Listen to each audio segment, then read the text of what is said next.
Welcome everybody. We are going to get started with a new book, a new story from the Breslov book club of Thornhill.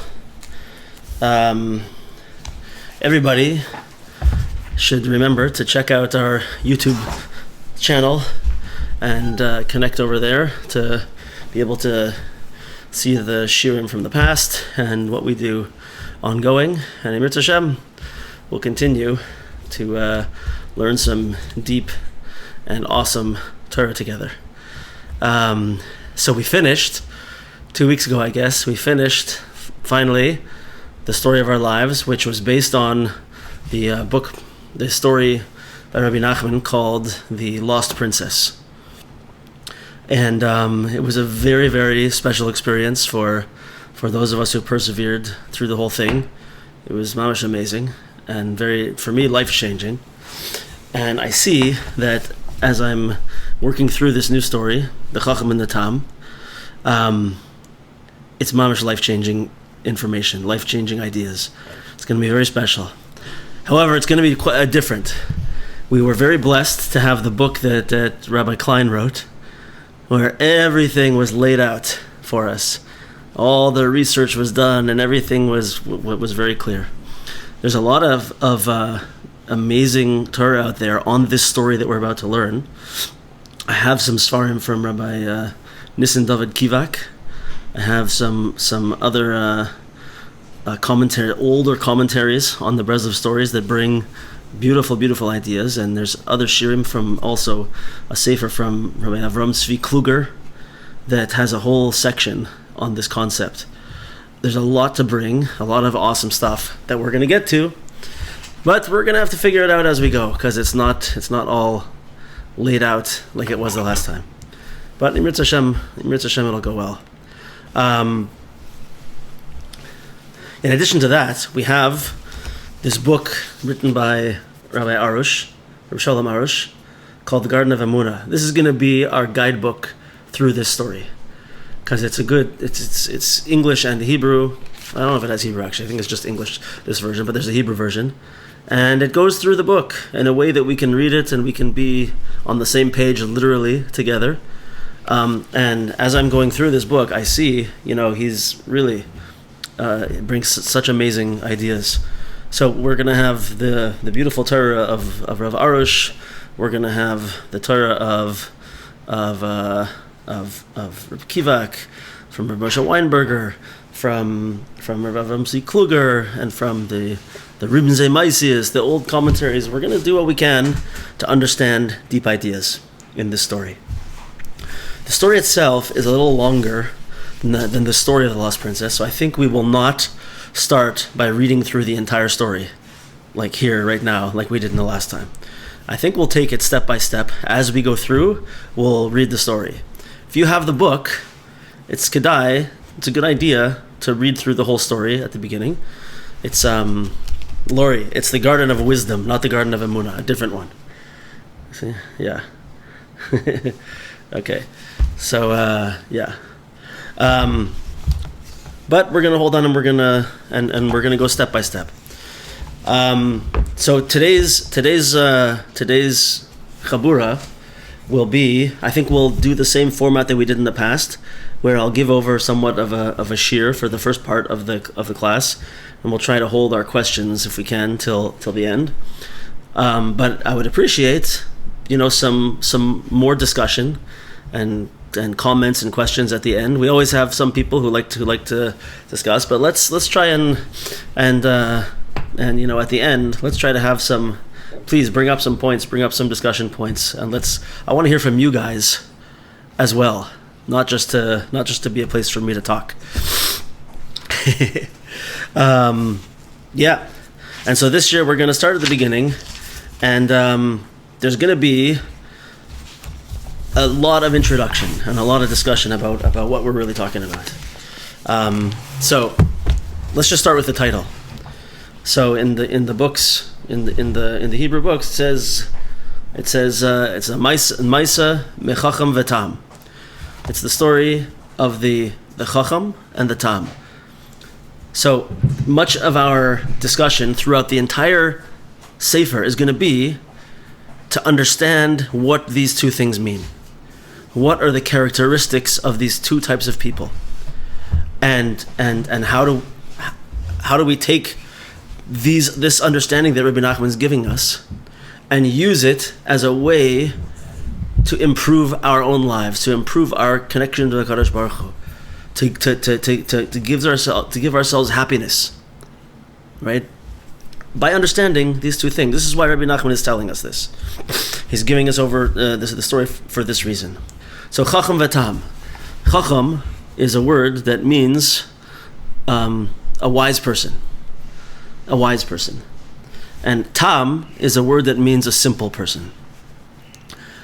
However, these are really, really, really not what we're talking about over here. The Chochom in this story it's the word Chochom is used almost like tongue-in-cheek. It means someone who is very smart, very bright.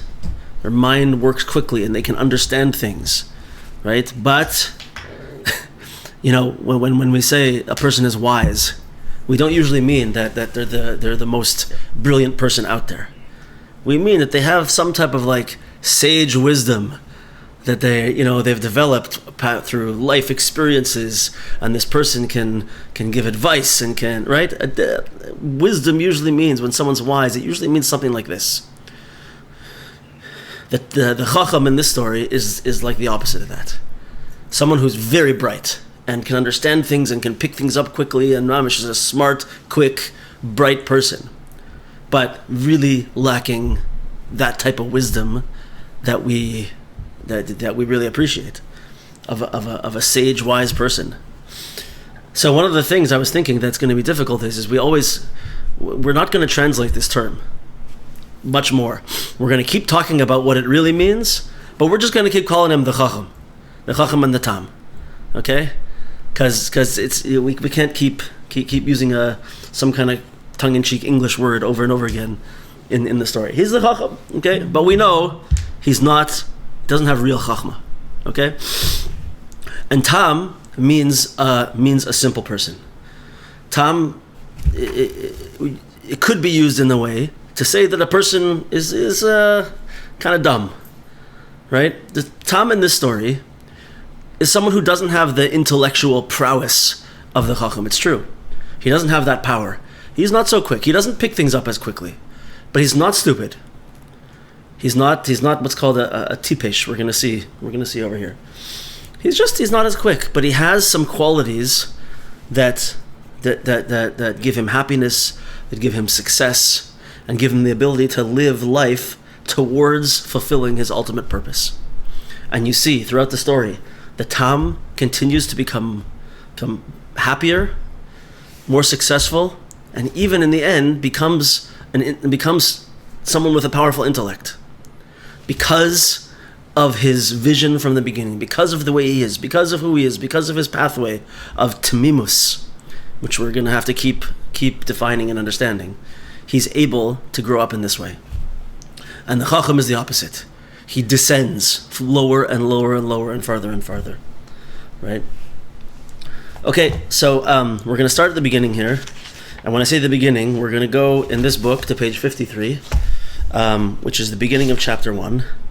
And we're going to start to learn a little bit from Rabbi Arush's Sefer, and then we're going to go into Rabbi Kivak's Sefer for some other deeper understanding. So it starts like this. A tale of two, this chapter is titled, "The Disadvantage is the Advantage." This is the story. A tale of two householders in one city who were very wealthy. They had large houses, and they had 2 sons. Each had a son, both of whom learned in the same classroom. And of these 2 sons, one was bright, and the other was simple-minded. He was not stupid, just that his intellect was simple and on a low level. This is how the story starts.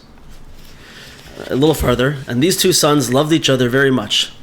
Despite the fact that one was clever and the other was simple with low-level intelligence, even so, they loved each other very much. So, the striking thing at the beginning of the story is we see that these two little kids, they grow up in the same city, and they're born into the same circumstance. They both are born into wealthy houses. They both learn in the same classroom. And one is simple and one is bright. And they love each other. This is the only difference that we see, is that one is a Chochom, one is bright, and one is simple. That's all we see at the beginning. So,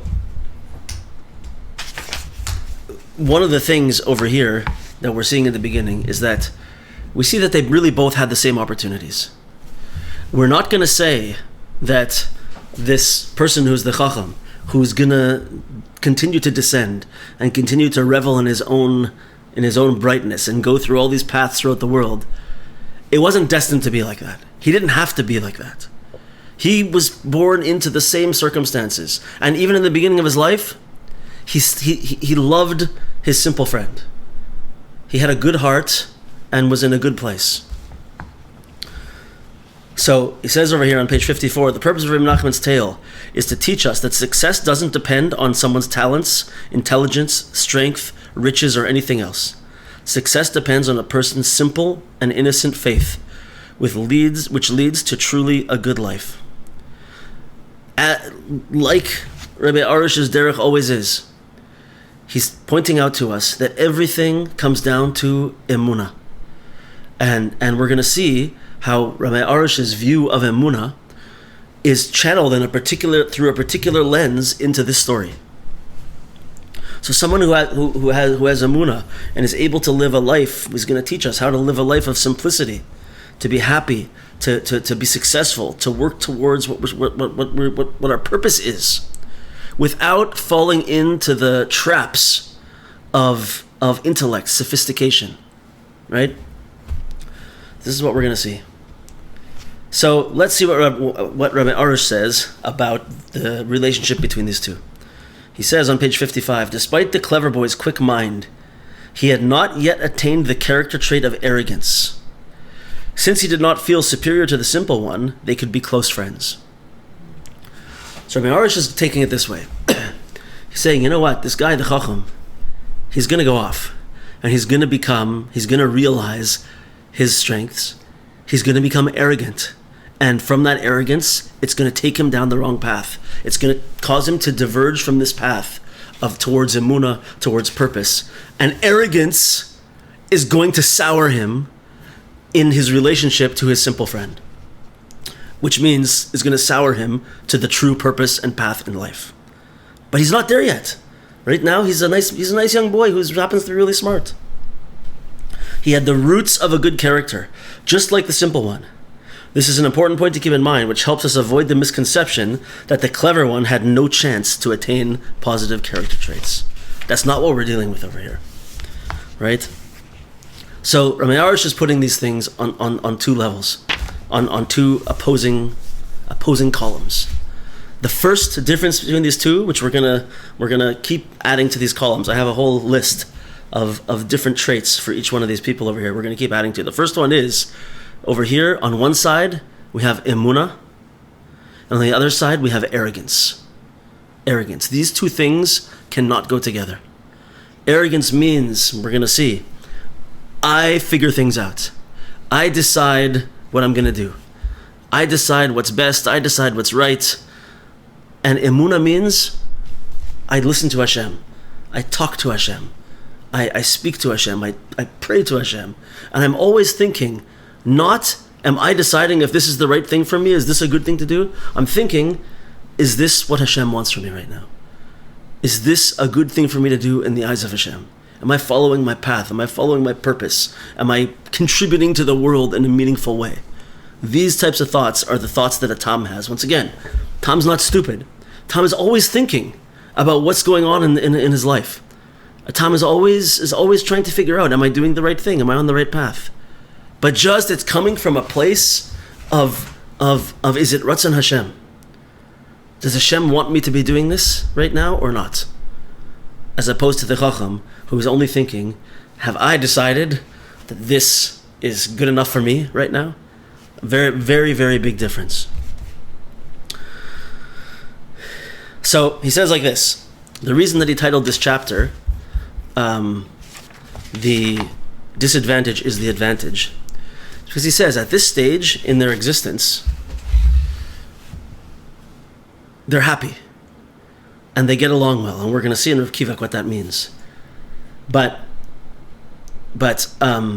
when a person has success, when a person is experiencing success, and they see their own attributes coming out and being successful, that becomes a test for them. It puts them into a place of test. From this place now, will I be able to take all the credit for everything? Am I going to start to say, oh, I realize now I can do things. Oh, I'm good at this. I'm good at that. Are they going to start putting that on them and taking all the credit for everything and becoming egotistical and arrogant? Or are they still going to attribute it to Hashem? So it's much easier sometimes, he says, for a poor person to attribute things to Hashem. Okay, I don't have enough, I don't have much money, and it's hard for me to feed my family. Okay, this is the way Hashem wanted it. Right? That's the way a poor person can look at things. But what about a person who just built an empire? What about a person who started a business and it's successful and they're making money and things are going great and they're able to buy the house and the car and everything and their status, right? It's very hard to say, oh, that was Hashem. That wasn't me. It's easy to blame Hashem for poverty, but it's hard to attribute success to Hashem when I did it with my own hands, right? So this is what he says. It's going to be, part of the nature of these two people as well. He says like this. Just let's finish with a quote on this chapter from Rabbi Arush. Hashem gives us our individual talents and aptitudes for the purpose of getting close to Him, and not as a means to trample others. Someone who passes the test of success with Emuna will also be able to deal with setbacks and not fall apart. Someone who can successfully weather life's inevitable stumbling blocks as well as life successes will surely attain a lofty level of character development. Okay, so this is the way that Rabbi Arush explains the very beginning. They came from the same place, and the Chochom started off with good character traits and with a good heart. But it's going to be arrogance that pulls him off. Whereas the Tam is going to stay with Emuna and is going to stay with a simple faith in Hashem and always attributing everything to Hashem, and that's going to be his success. Okay, everybody with me? Okay. There's going to be a lot to talk about as we get in here, by the way. So, question. What are we talking about that they started off in these two houses? Bias. They lived in two big houses, and they were wealthy. Bias, vayu, gedolim, vashirus. They were great in wealth. What's the idea over here? So he says like this. Bias gadol mora el menucha amitis. What does it mean to have a big house? To have a nice, comfortable big house means I have true menucha. I feel at rest. I feel secure. I feel comfortable. He wasn't telling us that they had nice houses. He was telling us that they lived in a state of spiritual comfort at this point. Contentment, spiritual contentment. Menucha mitis. Now, a few psukim here that are good. Tam hatoiv shal taimu ru'u ki toiv Hashem. One of the psukim that we say in davening, Psuket Zimran Shabbos. Tamu uru'u ki toiv Hashem. Taste and see that Hashem is good. They lived in this world. They lived in a situation where this is what they felt. They could see goodness, contentment with spirituality where they were. Menuchas ahava, nadava, hashket, vavetach. We say this by Shabbos Mincha. They had this menucha of love, this contentment of love, and tranquility, secure tranquility. They had the tam shel yetzias Mitzrayim kodim bias Amalek. They had the taste in them of having left Mitzrayim before the war of Amalek, meaning a time that's called the Dor Deah, right? Where Hashem, with his hands basically, took us out of Mitzrayim. And and we had this incredible relationship of deep prophecy with Hashem and miracles constantly happening, a state of spiritual security and contentment, right? This is where they lived. Shekol dibur shebetfila hu b'mesikos. When a person is in such a state, every word of tefillah is b'mesikos, is with sweetness, is sweet, right? In other words, we get sometimes into a state where we feel like this. We feel spiritually fulfilled, spiritually content. We feel secure, and when I learn Torah, it's inspiring, and I have desire and energy for it, and my every word of my prayers is like sweet, like I want to talk to Hashem, and relationships are good and healthy and positive, right? Hu tehilascha v'hu elekecha tam shel shleimus. This is the taste of shleimus. Shleimus means being complete. An aspect of like, sometimes it's translated as like perfection, but it really means completeness. I feel complete, right? This is where they started off. Both of them started off like this. And the two of them were called Bale Batim. What does Bale Batim mean? To be a Baal means to be, one of the ways we translate it is a master. The master of the house. I'm not trying to make you think about Les Mis right now, but master of the house, right? What does that mean? That they were the masters of their own, of themselves, of their own houses, and whatever happened to them was in this aspect of bias. Everything that happened in the world was in the bias. What does that mean in the house? It means that nothing prevented them, stopped them, or pushed them away from being besimcha, from being happy in their relationship with Hashem. Why? Because they had this tremendous, sweet, awesome base of holiness and Emuna and connection, right? This is where they lived. This is what it was like. Because they were always in this realm of shleimus. Okay? So, this is where they started. So we have to ask a question. There's something interesting over here. Why is it that this Chocham loved the Tam?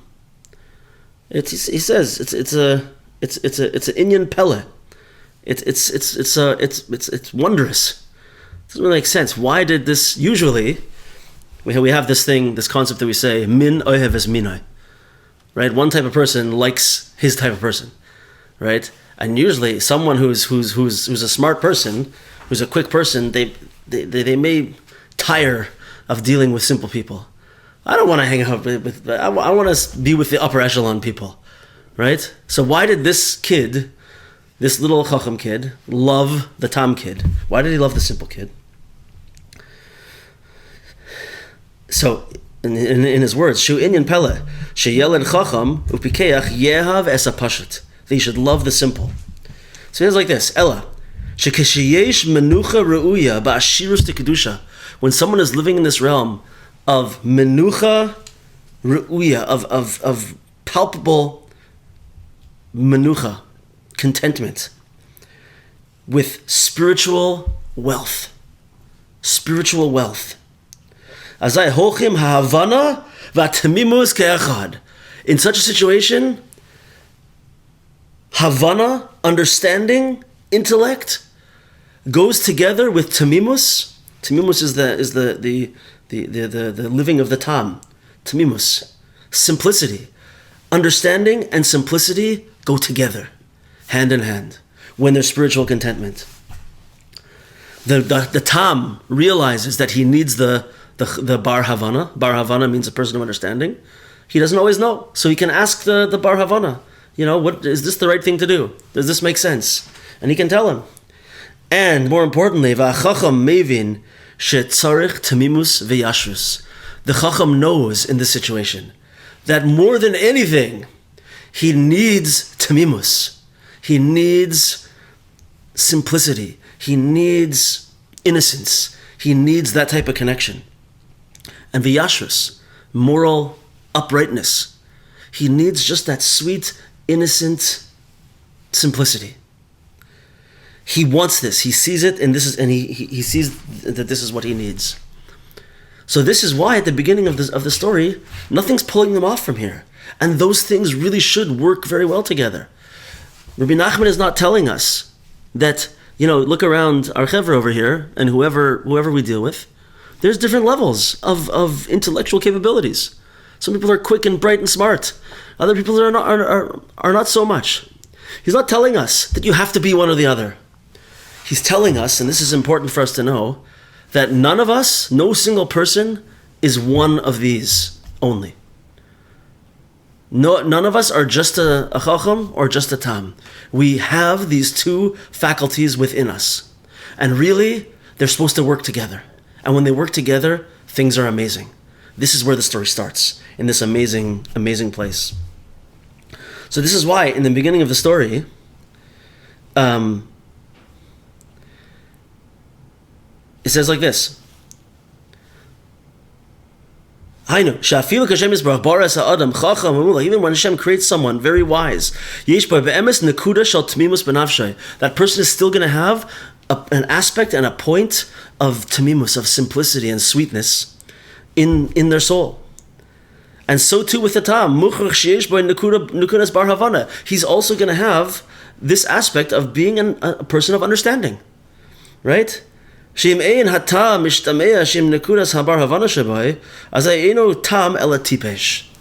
is one of the main points.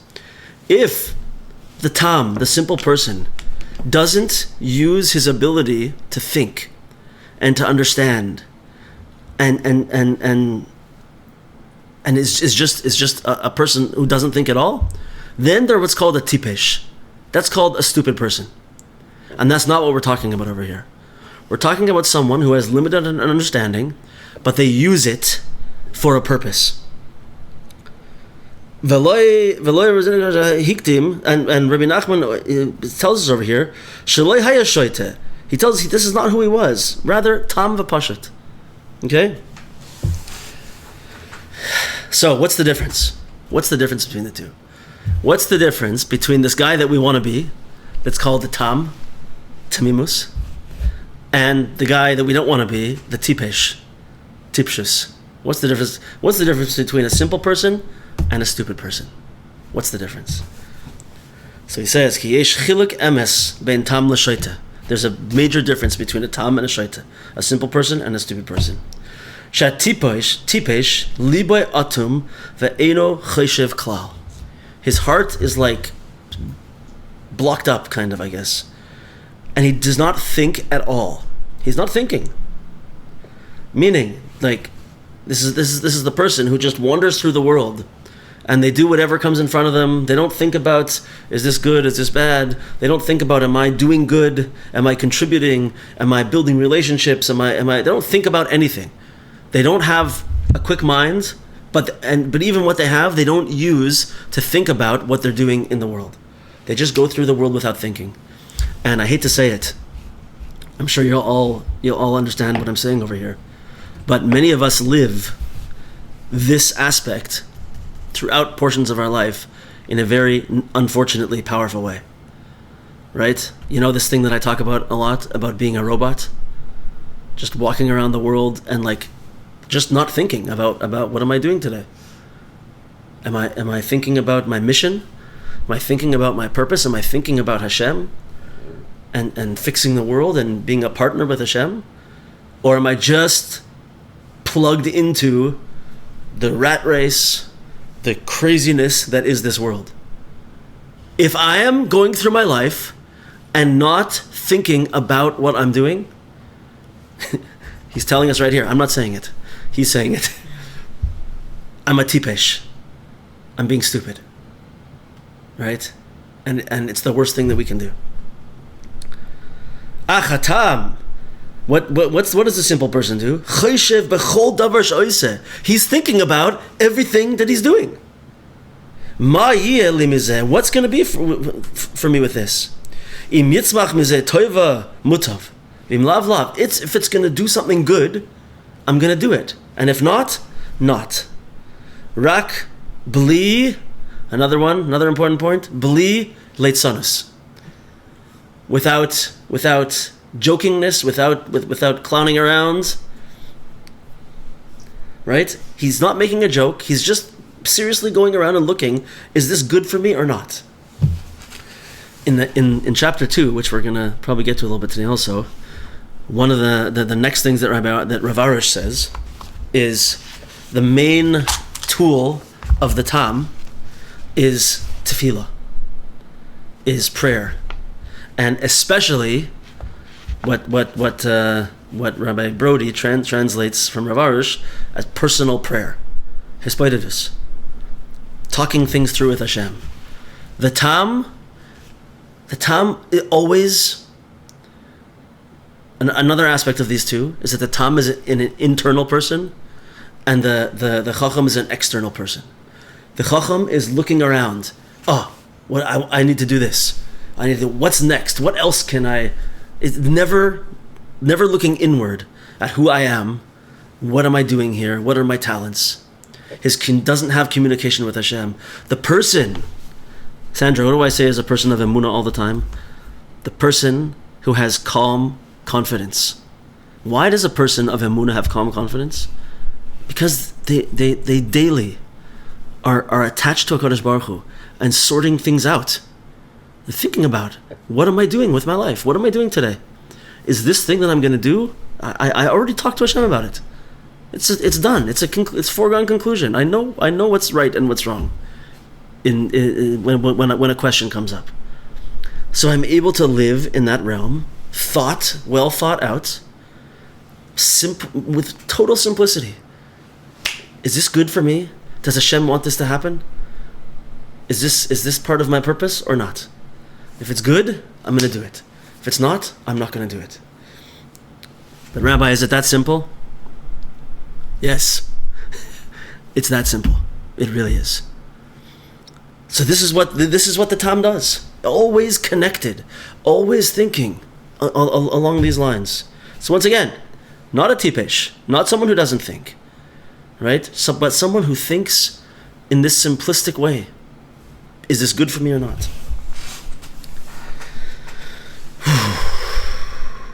So they have tremendous love for each other, these two. Why?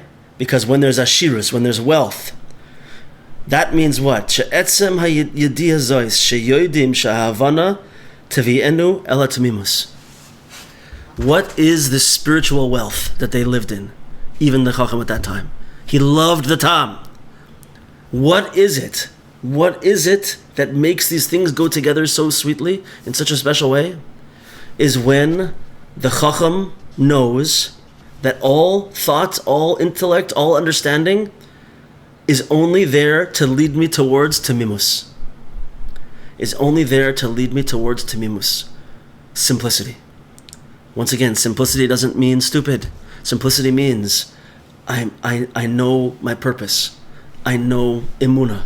That's what my intellect, all the learning that I do, no matter how deep it is and how powerful it is, whether it's the hardest Gemara or the hardest Kabbalah, whatever it is, it means nothing if it doesn't just connect me to HaKadosh Baruch Hu. Right? And we see, unfortunately, that there's a huge portion of religious Jews out there who spend a lot of time studying Torah and learning. And they literally never ever think about this. Never think about Hashem. Never think about am I connecting to Hashem with this learning? Am I using it to help me through my life, to become stronger in Emuna, to fulfill my purpose in the world? Right? You could go for months and months and months of sitting in yeshiva for 16 hours a day, like we said, and never once think about Hashem. It's really possible. Right? That Havana has to lead me to Tamimus. Shekol Havana Tivienu Lichyos Chaim Toivin Lahavin Divrei Torah v'Divrei Avodah. So this is the relationship on a deeper level of the Chacham to the Tam. You guys with me on this? It's fantastic, right? So he's gonna this next idea, he's gonna bring up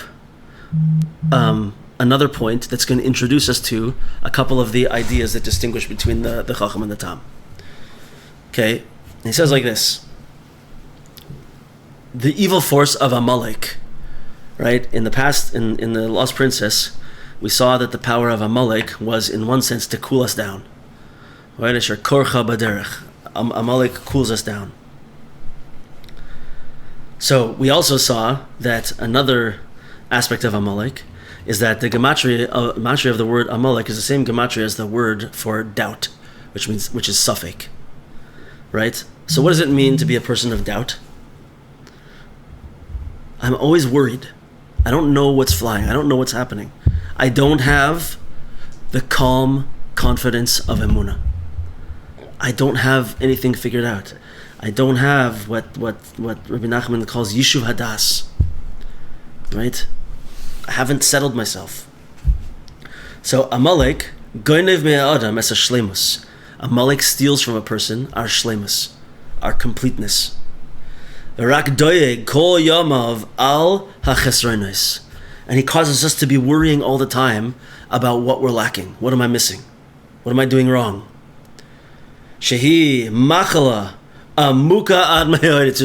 It's a disease, he says. Shamalek machnis boy hargashos tamidas shechasar lem. Amalek is putting into us the feeling constantly that we're missing something. This is going to be one of the main features of the Chochom.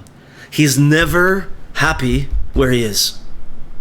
He's always looking somewhere else. He's never looking where he is right now.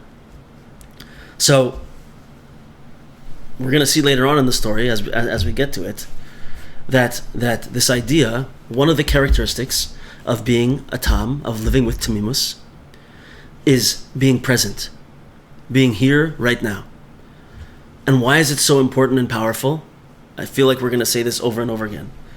Is because if I have Emuna, and I know that Hashem put me where I am right now, at every moment, that means that I just have to be here. Hashem put me here. I just have to be here. And I have to do whatever I'm supposed to do right here, right now. Kol zman, as long as I'm looking elsewhere, and I'm saying, oh, if only I could do this, if only I could do that, then I would have real holiness, then I would have real success, right? I'm not here.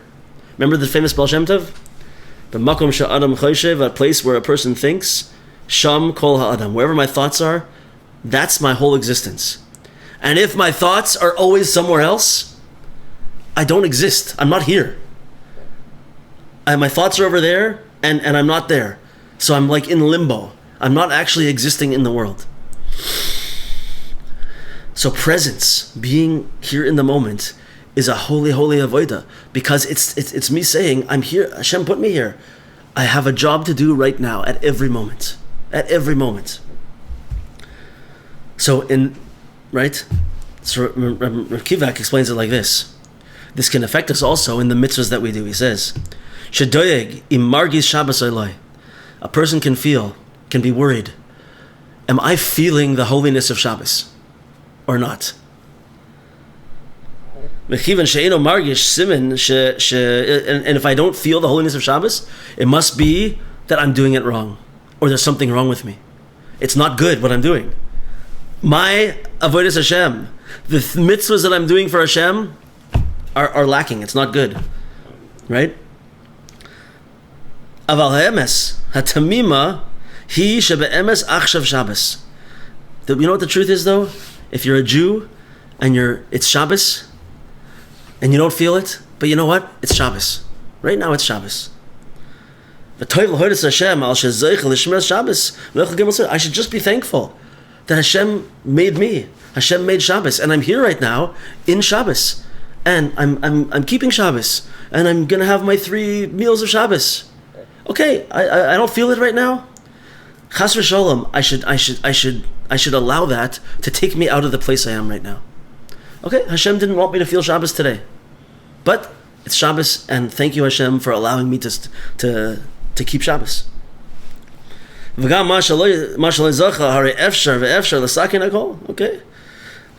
you're going to be able to raise all these things up, but you can only do it. You know how we're going to get to that next level and how we're going to raise those things up? When I believe that the mikvah is a mikvah. Meaning, It doesn't matter if I didn't, maybe I didn't do it exactly right, or I didn't have the right kavana, right? Like sometimes, the mikveh is one of these things where I've spoken to many people, both men and women, and they're all like, what's the kavana that I should have in the mikveh? I want to really make it special. I want to make it important. I want to go in and I want to do the mitzvah properly, and I want to think about it, and what's the kavanas of the Arizal? What's the, what should a woman be thinking when she's doing? What should a ger be thinking when they're doing? Right? All these deep things. And, oftentimes, whatever, it's busy in the mikveh, and you don't have time, so you go and you dunk, and when it comes out, right? And maybe you didn't have the deepest experience. And the worst thing that a person can do is look at that and be upset with it and say, oh, I gotta do it again. I have to, not ascribing value to that. But if we're ma'amin that the mikvah is a mikvah, I did the mikvah. I went to the mikvah. It wasn't perfect exactly the way that I wanted it. You know what? It was the way Hashem wanted it. It was the way Hashem wanted it. V'habayis v'hamazuzah is himazuzah. When you see the mezuzah in your house, okay, you don't always remember to thank Hashem for taking care of you every time you walk by a mezuzah. Okay, but you know what? You have a mezuzah in your house. You did it. You did the mitzvah mezuzah. If tefillin is tefillin, the tzitzis are tzitzis. I know somebody who unfortunately started going very, very much off the derech. But the first thing that this person thought, this person is mamish a chacham, like this kind of chacham, mamish a chacham. And this person said, why am I putting on tefillin? I want to experience meditative bliss. And tefillin doesn't do anything. This is a person who put on tefillin for years and years and years and years. Right? This is not doing anything. I don't get anything from this. Right? And so this person continued down a path of always looking for something unattainable, always expecting something else, and never being happy with where they were, and never focusing on where they were, and just got further and further and further away, which is one thing. But at the same time, the person got more and more and more unhappy, more and more and more detached from a good life, and went down and down and down and down. You know what? Yeah, you didn't have a blissful, amazing Kabbalistic experience when you put on your tefillin today. Okay, keep working on it. It could get better and better. But you know what you did? You know who was happy with your tefillin today? Hashem was. You should be happy too. Right? And your tzitzis are your tzitzis. The Chochom is always looking for the day. When am I going to be entering into Avodas Hashem? When am I going to be experiencing the heights of holiness? This is what I'm looking for. It has to be the way that I envision it. Right? This is the biggest trap of the Chochom. Because while it's fantastic for us to work towards holy experiences and to have like ecstatic religious experiences, it happens. It's amazing. It's good, right? But when we get it in our heads that I know what I need and I know what I'm supposed to be doing, and by doing that, I ignore what I'm really supposed to be doing, which is where Hashem put me, and what Hashem is asking me to accomplish right now. If I need to do mitzvahs without an ecstatic sense of meditative bliss, it's because Hashem says, hold on, you got a lot of work to do in the lower levels before you're going to be ready to get there. There's a lot that needs to be cleared out of the garbage can first, right? Okay, so as long as I know that whatever, I didn't do everything perfect, but I know that I did a little bit of Ratzon Hashem today. I did something good.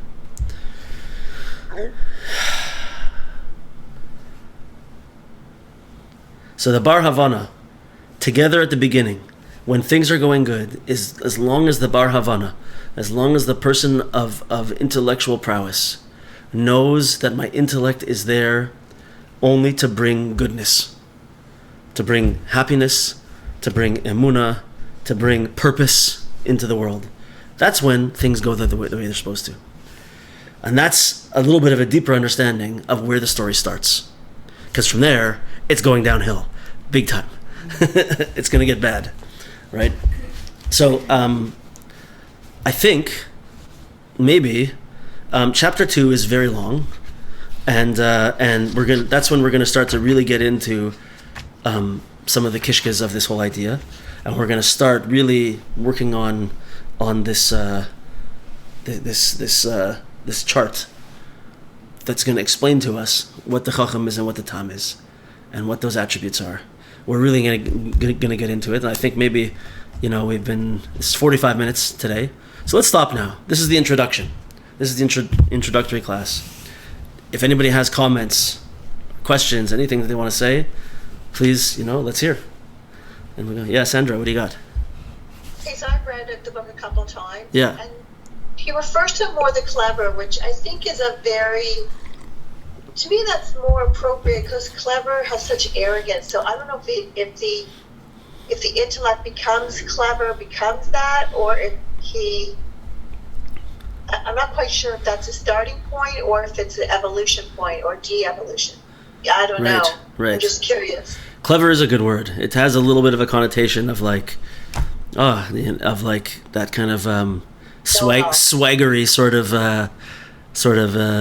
intellect, right? Yeah, the know-it-all, the one who the know-it-all, right? They know everything. But for sure, he doesn't start off like that, right? He doesn't start off like that, and he's going to get there, unfortunately. But yeah, I think that's an important point. But it's the same thing in Hebrew too, like in modern Hebrew. Yeah. Slang, when you call someone a chacham, oh, you're such a chacham. Right. It's just smart. Yeah. Vered's saying that you could say the same thing in modern Hebrew.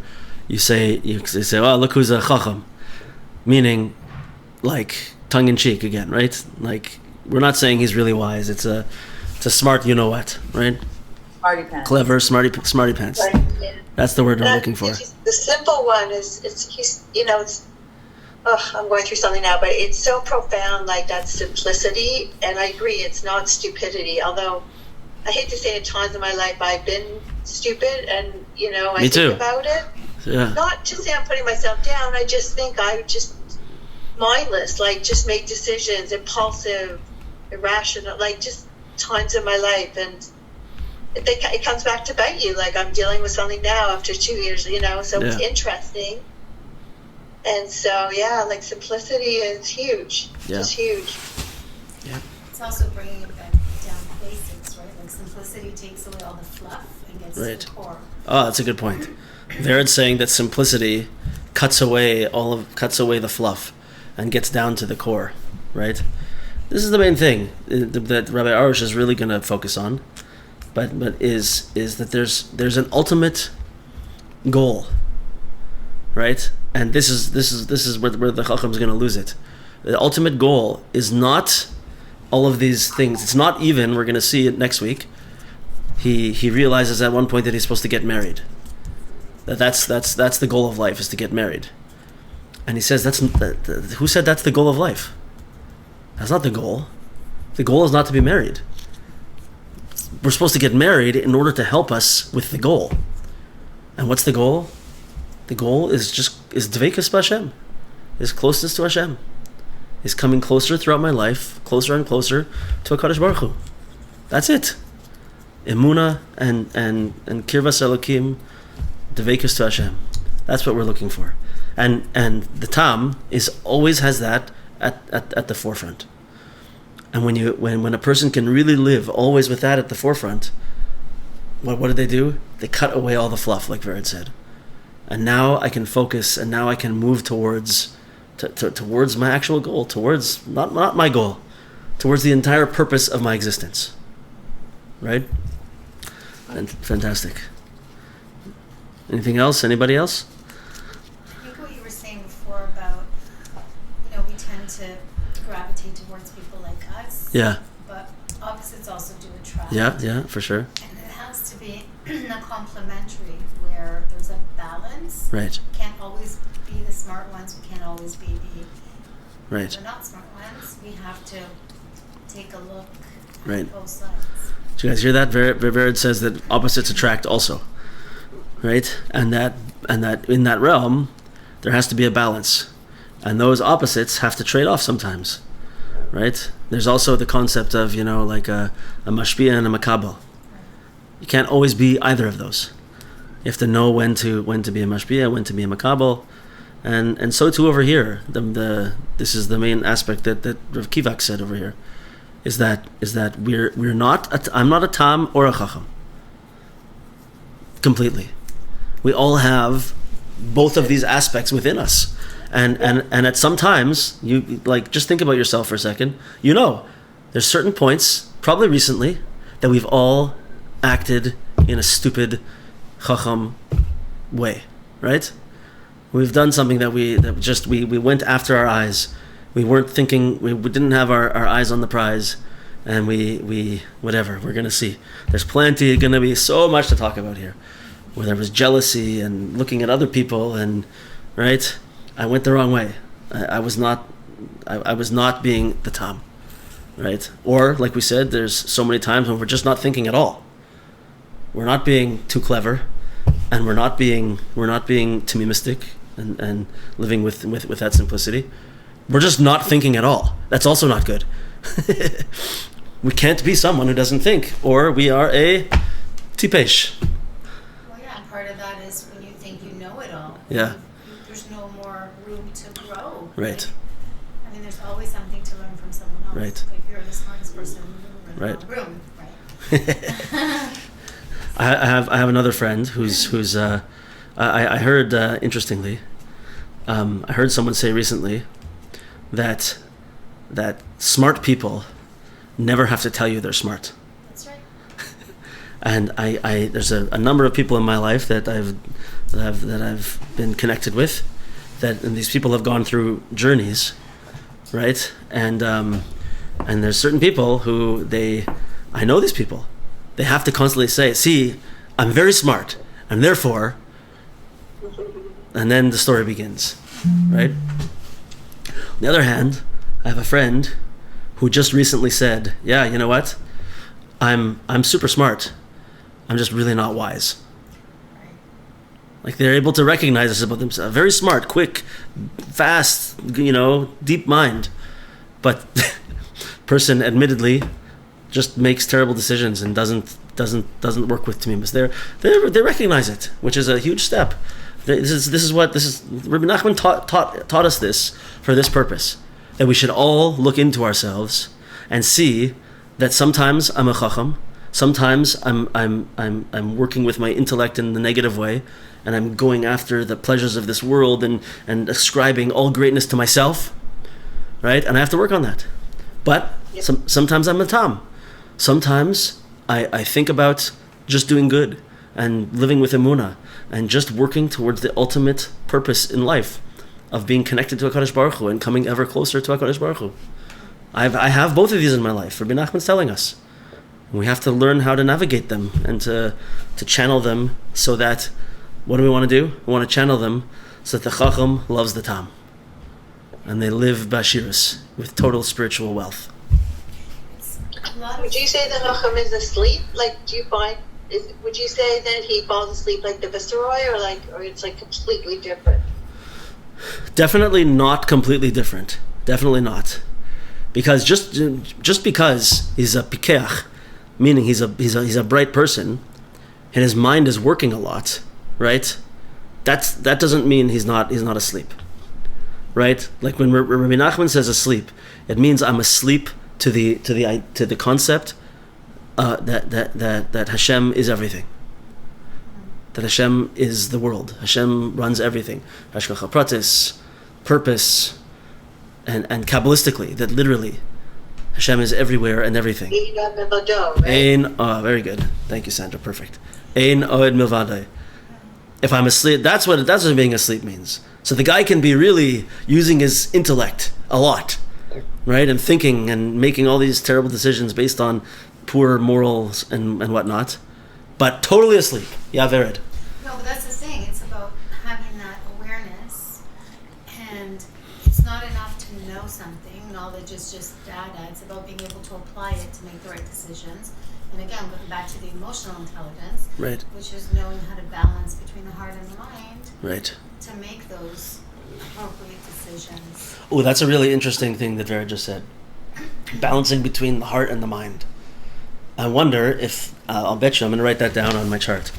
I'll bet you we're gonna see in a certain way that heart and mind are two of these sides over here. I think they could be reversed also, if they're not channeled in the right way. But you know, like, the mind is important and the mind is powerful as long as it's going in the path where it's supposed to go. Right? We have to think. We have to use our mind, and we have to be smart, and we have to learn deep things. And we have to think about life in a deep way. But it has to go down the right path. It has to be channeled into Emuna. For sure. Lori, you got anything to add? No, it's all been added. It's all good. It's all there so far. Okay. It's so good. Amazing. Of what I'm learning right now. Okay. Amazing. Okay. Anyway, if please, guys, we're still at the beginning over here. We'll put this up online for people to see. Tell people that we're starting a new series here, and it's a good time to start. And we're gonna have a lot of discussions. That's the book, The Garden of Wisdom. Garden of Wisdom. Yes.